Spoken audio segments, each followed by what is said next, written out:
I rise today to address what so many people of color live with every day. Over the past few days, we've seen horrific reports of police violence against black men and women south of the border.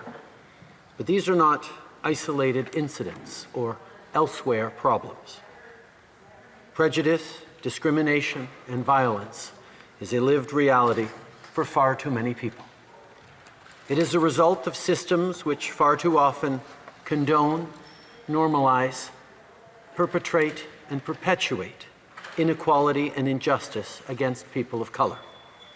As a country, we are not concerned bystanders simply watching what is happening next door. We are part of it.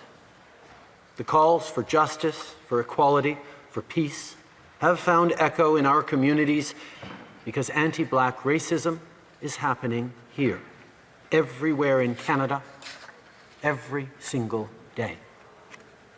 This is something that our own staff, cabinet ministers, and colleagues face even in these halls. Over the past few days, I've heard many of these personal stories directly from them. And I'm not just talking about acts of violence, I'm also talking about microaggressions, which many of us may not even see. That is the daily reality of far too many racialized Canadians, and it needs to stop. When it comes to being an ally, I have made serious mistakes in the past, mistakes which I deeply regret and continue to learn from. And I want to thank my colleagues, community leaders, and fellow Canadians for opening my eyes to what is really going on in our communities and helping me better understand both privilege and power. I'm not perfect, but not being perfect is not a free pass to not do the right thing. It's not an excuse to not step up, to stand up for each other, to be an ally. I know that for so many people listening right now, the last thing you want to hear is another speech on racism from a white politician. I'm not here today to describe a reality I do not know or speak to a pain I have not felt. I'm here because I want you to know that our government is listening.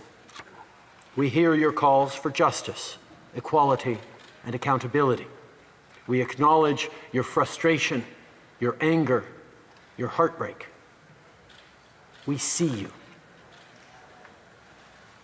Depuis notre arrivée au pouvoir, notre gouvernement a posé plusieurs gestes concrets pour combattre le racisme envers les Noirs, la discrimination systémique et l'injustice à travers le pays.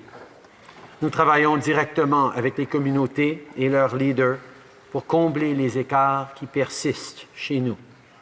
Par exemple, nous avons accordé 9 millions de dollars pour soutenir les programmes destinés aux jeunes Canadiens noirs. Nous avons fait des investissements importants pour permettre à l'Agence de la santé publique d'offrir plus de services de santé mentale à ceux qui ont subi le racisme ou un traumatisme intergénérationnel. Nous aidons les organismes communautaires à obtenir du financement pour acheter du matériel ou louer de l'espace. Et nous avons créé le secrétariat de lutte contre le racisme qui dispose d'une enveloppe de 4,6 millions de dollars pour éliminer les obstacles systémiques, notamment en matière d'emploi, de justice et de participation sociale qui perpétuent l'injustice. Nous avons fait des progrès, mais on sait que le travail est loin d'être terminé.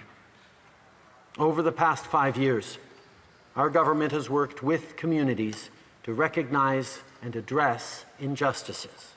We've taken action to support community organizations, invest in better data, and fight racism. And while we've made some progress, there is still so much more to do. Because here are the facts in Canada. Anti-black racism is real.